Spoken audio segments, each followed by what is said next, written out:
अगर यह वीडियो मेरा नीट के एस्पिरेंट देख रहे हो या फिर उनकी माता पिता देख रहे हो तो सर आप इस वीडियो को जरूर वॉच कीजिएगा। अपने खातिर, अपने बच्चों के खातिर इस वीडियो को आप पूरा देखिए। 4 या 5 मई को जो भी आपका नीट का एग्जाम होने वाले हैं मेरे भाई, वह सिर्फ आपका एग्जाम नहीं, वह आपके माता पिता का भी एग्जाम है। अगर कोई भी स्टूडेंट जो 4 मई को एग्जाम देने वाला है नीट का, मेरे भाई अगर इस वीडियो को आपने नहीं देखा या फिर उनके माता पिता ने अगर इस वीडियो को नहीं देखा तो शायद आपके साथ यह घटना ना हो जाए, इसलिए आप लोग इस वीडियो में अंत तक बने रहें। आपने अभी हाल ही में खबर तो सुना होगा कि चेन्नई में एक युवती ने, एक लड़की ने नीट में डिप्रेशन में आकर सुसाइड कर लिया है। मेरे भाई मैं नहीं चाहता कि आपके साथ हो, मैं आपको कुछ फैक्ट बता दे रहा हूं जिससे आपका डिप्रेशन यूं गायब हो जाएगा। बस आप लोग अंत तक बने रहो। आप सभी लोग एक बात तो समझ लो, आपको डॉक्टर बनना है, आपको कोई बहुत बड़ा साइंटिस्ट नहीं बनना, कोई बहुत बड़ा खोज नहीं करना, आपको सिर्फ डॉक्टर ही बनना है मेरे भाई, ठीक है। सबसे पहली बात, एजुकेशन मिनिस्ट्री खुद इस बात को क्लियर करती है कि जितने भी नीट में क्वेश्चन ओनली एनसीईआरटी पैटर्न पर ही आएंगे, एनसीईआरटी से बाहर एक भी क्वेश्चन आने वाला नहीं है। आपको किस तरह से ये कोचिंग वाले जो कोटा में है या फिर अदर जितने भी लोग नीट या किसी भी मेडिकल फील्ड की तैयारी करवाते हैं, आपको जिस लेवल का जितना आपको लेंथी सिलेबस कवर करवाते हैं ना मेरे भाई, जितने आपको क्वेश्चन करवाते हैं उसमें से मैक्सिमम मैं बता रहा हूँ जो भी एनसीईआरटी से करवाते हैं सब आपका टाइम लेते हैं। आपको इतना इतना डिप्रेशन में डाल देते हैं कि आपको ऐसा लगता है कि एक पेपर आपसे क्लियर नहीं होगा तो आपकी जिंदगी खत्म हो जाएगी। ये सोच आपका बिल्कुल गलत है। एजुकेशन मिनिस्ट्री के अनुसार शिक्षक कुछ भी पढ़ा सकता है, राइटर कुछ भी लिख सकता है, कुछ भी अपने किताब में छाप सकता है, लेकिन एनटीए जो आपका एग्जामिनर है, जो आपसे परीक्षा लेने वाला है, ठीक है, उसको कुछ भी पूछने का अधिकार, जो कि सिलेबस से अपर हो यानी कि सिलेबस से बाहर हो, कुछ भी उसको ऐसा क्वेश्चन पूछने का अधिकार नहीं हुआ। केवल अपने दायरे में रहकर ओनली एनसीईआरटी में से ही क्वेश्चन पूछेगा, एनसीईआरटी के बाहर कुछ नहीं पूछेगा। और जो आपको टीचर बहुत ज्यादा लंबी सिलेबस कवर करवाते हैं, ठीक है, कि आप लोग इतना कर लीजिए तो आपका सिलेक्शन हो जाएगा, नहीं मेरे भाई, आप केवल एनसीईआरटी पढ़कर एनसीईआरटी के बाहर 2019 से लेकर 25 तक के सारे आप अनसॉल्व पेपर उठाकर देख लीजिए जो नीट की परीक्षा हुई है, उसमें से एनसीईआरटी से बाहर एक क्वेश्चन ना तो आज आया और ना आएगा। तो नमस्कार प्रणाम आप सभी फ्यूचर डॉक्टर को और उनकी माता पिता को, ठीक है। सबसे पहली बात, आपको सटीक जानकारी, आपको सही नॉलेज के अभाव में आप क्यों बार बार ड्रॉप ले रहे हो, आपका बार बार क्यों पिछड़ जा रहा है, आपको हर बार क्यों बेवकूफ बना जा रहा है, उसको मैं क्लियर कर देना चाहता हूँ। एनटीए खुद चाहती है कि भारत का गरीब से गरीब बच्चा जिसके पास इतना पर्याप्त पैसा नहीं है वह भी डॉक्टर बने, वह भी फ्यूचर में डॉक्टर बनकर अपने परिवार का नाम रोशन कर सके। इसलिए उन्होंने डॉक्टरी की परीक्षा जो एंट्रेंस एग्जाम नीट है ना, उसके सिलेबस पर उन्होंने लिमिट लगा दिया है कि नीट में जितने भी क्वेश्चन पूछेंगे उन्हीं एनसीईआरटी पैटर्न पर ही आधारित होंगे, एनसीईआरटी से बाहर कुछ नहीं आएगा, उनका सिलेबस फिक्स है।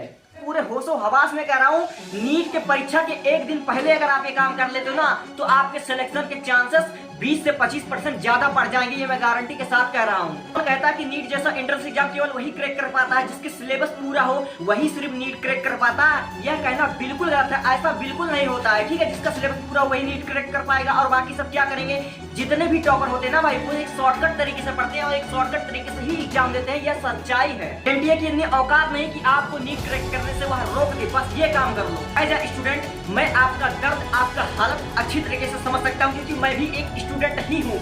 आप इस समय किस दर्द का सामना कर रहे हो, कौन सी स्थिति है आपके समक्ष, आपके अंदर कितना घुटन हो रहा है, मैं अच्छी तरीके से समझ सकता हूँ। बस अब एक ही दिन का टाइम बचा हुआ नीट की परीक्षा में। मेरे भाई अगर आप 24 घंटे में ही आप सिलेक्शन पाना चाहते हो तो मेरे बातों को गौर से समझना, ठीक है। मैं कह क्या रहा हूँ उसको अपने दिमाग खोल कर सुन लो। सबसे पहली बात, सबसे पहले आप एक पल के लिए यह सोचना बंद कर दो कल मेरा नीट का एग्जाम है, मैंने अभी तक पूरी तरह से तैयारी ही नहीं किया, मेरा सिलेबस कवर नहीं हुआ, मैंने अच्छे से मॉक टेस्ट नहीं दिए हैं, मेरी जानकारी ना के बराबर है, अब मेरा कुछ नहीं हो सकता, मैं पक्का फेल हो जाऊंगी या फिर मैं पक्का फेल हो जाऊंगा, मेरा सिलेक्शन नहीं होगा, हर बार की तरह मुझे एक बार फिर ड्रॉप लेना पड़ेगा। देखो भाई एज ए स्टूडेंट मैं आपका दर्द, आपका हालत अच्छी तरीके से समझ सकता हूँ क्योंकि मैं भी एक स्टूडेंट ही हूँ। आप इस समय किस दर्द का सामना कर रहे हो, कौन सी स्थिति है आपके समक्ष, आपके अंदर कितना घुटन हो रहा है, मैं अच्छी तरीके से समझ सकता हूं। बस अब एक ही दिन का टाइम बचा हुआ नीट की परीक्षा में।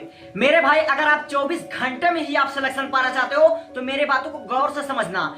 आप कुछ समय के लिए यह रियलाइज करो कि नीट में मात्र 24 घंटे का समय नहीं बल्कि बहुत टाइम है। अभी कुछ पल के लिए आप यह रियलाइज करो मेरे भाई आप पूरी तरह से डिप्रेशन में जा चुके हो। चिंताओं ने और सोच ने आपको चारों तरफ से जकड़ रखा है, ये बात आप अच्छी तरीके से जानते हो। लेकिन एज ए डॉक्टर आप लोग डॉक्टरी की तैयारी कर रहे हो, आपको 50-60% यह नॉलेज तो हो ही गया होगा कि जब इंसान डिप्रेशन में होता है, ज्यादा तनाव में होता है, तो उसका दिमाग भी ऐसे सिचुएशन में, ऐसे हालत में, ऐसे डिप्रेशन में काम करना बंद कर देता है। अगर आप लोग को सिलेक्शन चाहिए तो सबसे पहले आप अपने मन को शांत रखो, ठीक है। आप डिप्रेशन से बाहर आओ और अपने मन को शांत रखो और एक अलग तरीके से सोचो। और इस 24 घंटे में, मात्र 24 घंटे के ड्यूरेशन में आप वो मेहनत कर डालो जो आपने अभी तक नहीं की थी। मेरे कहने का मतलब ये नहीं कि आप 24 घंटा लगातार आप पढ़ाई करने लगो, क्योंकि आप अच्छी तरीके से जानते हो कि आप जब साल भर आपने उतना प्रिपरेशन नहीं किया तो आप परीक्षा के 24 घंटे पहले, परीक्षा से पहले 10-20 घंटा या 2-4 घंटा पढ़कर आप टॉप नहीं कर पाओगे। ये आप अच्छी तरीके से जानते हो। इसीलिए मैं कह रहा हूँ कि आप 24 घंटे में सिर्फ दिमाग लगाओ, सिर्फ दिमाग लगाओ। आपको पढ़ना नहीं, अब आपको दिमाग का इस्तेमाल करना है, क्योंकि आप अच्छी तरीके से जानते हो कि कुछ लोगों का यह फर्स्ट अटेम्प्ट होगा, कुछ लोगों को यह सेकंड अटेम्प्ट होगा और कुछ लोगों को यह थर्ड अटेम्प्ट होगा, ठीक है। तो मेरे भाई आप लोग अटेम्प्ट पे अटेम्प्ट देते देते आप लोग ड्रॉपर नहीं बल्कि एक रेगुलर फाइटर बन चुके हो। आप लोग 1 या 2 बार नीट का परीक्षा देकर यह अच्छे तरीके से अंदाजा लगा चुके हो कि नीट में किस तरह के क्वेश्चंस आते हैं। और 2019 से लेकर 2025 तक जितने भी नीट की परीक्षा हुई है सबको मैंने एक बार मैच करा और मेरी दीदी भी कह रही हैं कि जितने भी परीक्षा हुए हैं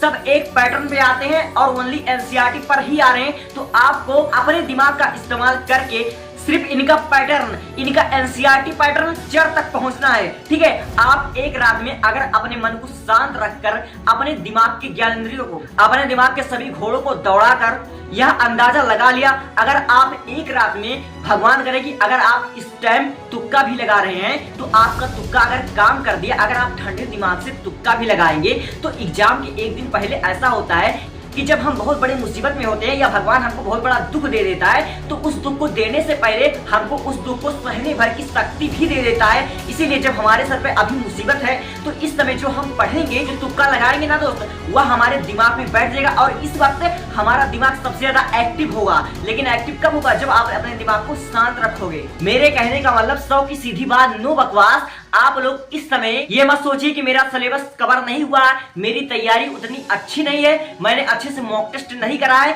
आप लोग अपने सिलेबस के पीछे बिल्कुल मत भागिए, क्योंकि जब आप किसी देश से युद्ध करने जाते हैं तो आप यह देखोगे कि उस देश की आबादी कितनी है। नहीं मेरे भाई, आप यह नहीं देखोगे कि उस देश की आबादी कितना है, बल्कि आप लोग यह देखोगे कि उस देश में कितने सैनिक है, उस देश के पास कितने आइटम बम है, कितने परमाणु बम है, यह सब देखोगे। ठीक इसी प्रकार आप लोग नीट की परीक्षा देने जा रहे हो कल या परसों, तो आप लोग यह मत देखिए कि मेरा सिलेबस इतना मोटा, इतनी मोटी मोटी किताब मुझे पढ़नी थी जो कि मैंने अभी तक कवर नहीं किया।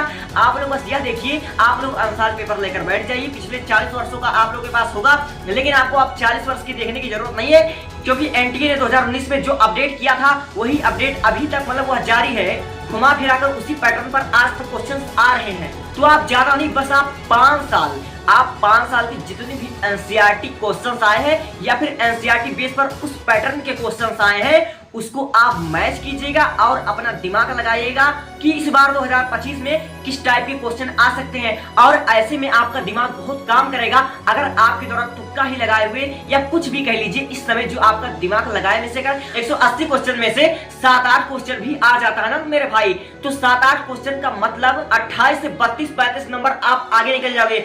और इस कॉम्पिटिटिव एग्जाम में एक नंबर का मतलब कि आप लोग 10,000 स्टूडेंट से आगे हो, ठीक है।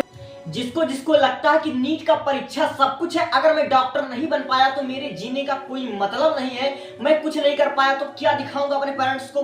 तो मेरे भाई मैं आपकी जानकारी के लिए बता दूं कि आपके पेरेंट्स के लिए आपके नाम के आगे DR लगाना जरूरी नहीं है, आपका उनके बुढ़ापे का लाठी होना जरूरी है। एक एंट्रेंस एग्जाम, एक परीक्षा जो सिर्फ एक कागज का टुकड़ा है, मगर आप अपने माँ बाप के जिगर के टुकड़े हो। तो मेरी आप सभी से रिक्वेस्ट है कि आप लोग डिप्रेशन में आकर कुछ ऐसा वैसा न कर बैठे जिससे कि आपके माँ बाप की बुढ़ापा का लाठी उनसे छीन जाए। और एक जरूरी सूचना जो केवल माँ बाप के लिए ही है, अगर आप एक पेरेंट हो, आपका बच्चा नीट का एग्जाम दे रहा है तो आपकी भी रिस्पॉन्सिबिलिटी बनती है कि आप अपने बच्चे का उस मोमेंट में, उस पल में जब आपके बच्चे के मन में उसके अंदर एक अंदर द्वंद चल रहा हो, वह खुद से लड़ रहा हो, तो ऐसी स्थिति में आप उसका साथ दीजिए, आप उसको मोटिवेट कीजिए। क्योंकि अगर भगवान ना करे आपका बच्चा या किसी का भी बच्चा डिप्रेशन में आकर कुछ उल्टा सीधा कर लेता है, हर साल जब भी कोई परीक्षा होता है, नीट का परीक्षा, जेईई का परीक्षा या फिर 10वीं या 12वीं का परीक्षा होता है, तो भी बच्चे अक्सर सुसाइड कर लेते हैं। और नीट जैसे हाई लेवल का कॉम्पिटिटिव एग्जाम जो कि नेशनल लेवल का होता है, इसमें तो बच्चे अधिकतर सुसाइड कर लेते हैं। ऐसी खबरें हमको कई बार कोटा में देखने को मिलती है और इस बार भी कई बच्चों ने सुसाइड कर लिया है। ठीक है, अगर कहीं आपका बच्चा ऐसी उल्टी सीधी हरकत कर देगा तो आप अपने आप को जिंदगी में कभी माफ नहीं कर पाओगे। इसलिए ऐसे सिचुएशन में आपका अपने बच्चों को फुल सपोर्ट देना बहुत जरूरी है। और इस वीडियो को जो भी नीट एस्पिरेंट वॉच कर रहे हैं, तो मेरे भाई आप लोग अपने दिमाग में इस बात को बैठा लो, ठीक है, कि एक एंट्रेंस एग्जाम, एक डिग्री आपके लिए सब कुछ नहीं है। आप अपने घर वालों के लिए सब कुछ हो। और ऐसा तो कभी बिल्कुल मत सोचना कि अगर मैं डॉक्टर नहीं बन पाऊंगा तो अपनी जिंदगी में कुछ नहीं कर पाऊंगा, मेरी जिंदगी खत्म हो जाएगी। क्योंकि देखो दोस्तों, कई बार ऐसा होता है कि जो हम सपना देखते हैं ना, तो भगवान उससे बेहतरीन हमारे लिए सोच कर रखता है। क्योंकि जो आपके आइडियल होंगे, लाइक अलग पांडे सर या खान सर या किसी भी आप लोग फेमस और सक्सेसफुल पर्सन को देख लो, वह बनना कुछ और चाहते थे, लेकिन जिंदगी ने उनको उनके सपने से बेहतरीन और बहुत ही बेहतरीन मौका दिया है। ठीक है, जैसे कि आप लोग अच्छे तरीके से जानते हो कि अलग पांडे साहब ने जेईई मेंस का पेपर दिया, वह इंजीनियर बनना चाहते हैं, उनका जेईई मेंस क्लियर नहीं हुआ, वो आईटी में नहीं गए। लेकिन सोचो, अगर वे एक इंजीनियर बन जाते तो आज इतने फेमस टीचर ना बन पाते। अगर खान सर एक आर्मी बन जाते तो वह भारत के नंबर 1 बेस्ट टीचर, टॉप 10 गुरुजी नहीं बन पाते। इसीलिए आप लोग ऐसा सोच बिल्कुल मत रखो कि मैं डॉक्टर नहीं बन पाऊंगा तो कुछ नहीं कर पाओगे। क्योंकि भगवान आपको अगर डॉक्टर नहीं बनाएगा ना, तो डॉक्टर से भी बेहतरीन बनाएगा, कुछ ना कुछ और आपके लिए सोच कर रखा है। इसीलिए गलत कदम मत उठाना, हमेशा अपने सपनों को जिंदा रखना और यह उम्मीद रखना कि मैं यह नहीं तो कुछ और, ना सिर्फ डॉक्टर ही बल्कि डॉक्टर से बेहतरीन कुछ ना कुछ तो बनूंगा, डॉक्टर बनकर डॉक्टर से भी बेहतरीन बनूंगा। इसलिए अपना डिप्रेशन, ठीक है, अपने माइंड में चल रही निगेटिव थॉट को निकाल दो और एक नए सोच के साथ, एक एनर्जी के साथ फिर से लग जाओ, कोशिश करो। सिलेक्शन हो जाता तो अच्छी बात है, अगर नहीं होता तो और अच्छी बात है। क्योंकि नीट का पेपर कोई महाकुंभ नहीं जो 144 साल में एक बार आएगा, वह हर साल आएगा। अगर आप नीट का पेपर नहीं दे पाओगे तो क्या जिंदगी खत्म हो जाएगी? नीट के पेपर से भी बेहतरीन है इस दुनिया में। और ऐसा सोच रखने वाले कि मुझे नीट नहीं होगा तो मैं सुसाइड कर लूंगा, आत्महत्या करने वाले तुम बहुत बड़े कायर हो। क्योंकि वीर वही होता है कि यह जानते हुए कि इस युद्ध में मेरा हार निश्चित है, फिर भी वह लड़ता है। ठीक है, फिर भी पूरे एनर्जी के साथ वह युद्ध करता है। इसीलिए आपको भी पूरी एनर्जी के साथ परीक्षा देने जाना है, विदाउट डिप्रेशन के साथ नहीं जाना है आपको। इस युद्ध में, इस जंग में हार हो या जीत डज नॉट मैटर, पर आपको अपना जिंदगी खत्म नहीं करना है। क्योंकि जिंदगी में कुछ बनो या ना बनो, लेकिन अपने पेरेंट्स का सहारा जरूर बनो। इसीलिए एक वीर योद्धा की तरह इस एग्जाम को देना, ना कि कायरता दिखला देना। और इस तीनों बातों को जिसने सीख लिया, मैं गारंटी ले लेता हूँ उसका सिलेक्शन हो जाएगा। सबसे पहली बात, आपको अपने मन में से डिप्रेशन को तो बिल्कुल हटा देना है। और दूसरी बात, आपको यह नहीं सोचना है कि सिलेबस कवर नहीं हुआ तो आपसे नीट क्रैक नहीं होगा। सिलेबस कवर नहीं हुआ तो कोई बात नहीं, आप एनसीईआरटी और पैटर्न के बलबूते पर ही क्रैक कर सकती हो इस एग्जाम को। और तीसरी बात, गलत कदम कभी मत उठाना। और कमेंट में जरूर बताकर जाना कि मेरा वीडियो आपको कैसा लगा। आप एक वीर योद्धा की तरह नीट क्रैक करने, नीट का एग्जाम देने जाओगे या फिर एक कायर की तरह से आत्महत्या कर लोगे? ठीक है, आप लोग कमेंट करना कि आप वीर हो या कायर हो। और पेरेंट्स को मेरा वीडियो कैसा लगा वो अपना राय जरूर कमेंट बॉक्स में लिखें। अगर आपका मुझसे कोई क्वेश्चन हो तो आप बेझिझक कीजिए, मैं एक सवाल का 10-10 बार में जवाब दूंगा। मैं कोई फेमस यूट्यूबर नहीं हूँ जो बहुत पॉपुलर हूँ, मैं एक स्टूडेंट हूँ और स्टूडेंट की हैसियत से आपको समझाने का प्रयत्न कर रहा हूं, अपने विचारों को आपके समक्ष रख रहा हूं। मेरा विचार आपको कैसा लगा आप सभी पेरेंट्स जरूर कमेंट करें। और बच्चे लोग, आप लोग कायर मत बनो, आप लोग साहसी बनो। ठीक है मेरे भाई, साहसी बनो। ठीक है, कमेंट एनी क्वेश्चंस। और यह वीडियो अपने साथी को भी, अगर आपके रिलेटिव में कोई नीट एस्पिरेंट हो, कोई नीट का एग्जाम दे रहा हो या आपका भाई ही दे रहा हो, किसी के साथ भी आप लोग जो नीट का एस्पिरेंट होगा उसको शेयर कर दीजिएगा। क्या पता इस वीडियो से उसकी सोच ही बदल जाए। वो भी अगर कुछ अपने मन में उल्टा सीधा सोच रहा हो तो उसका मूड चेंज हो जाए और वह उसका फेवरेट हो जाए। इसीलिए शेयर करना तो बिल्कुल मत भूलिएगा, क्योंकि अगर आपकी वजह से किसी और का भी भला हो जाएगा तो आप ही फायदे में रहोगे। ठीक है, अगर वीडियो अच्छी लगी हो तो ही कमेंट कीजिएगा और सब्सक्राइब एंड शेयर जरूर कर दीजिएगा। थैंक्स।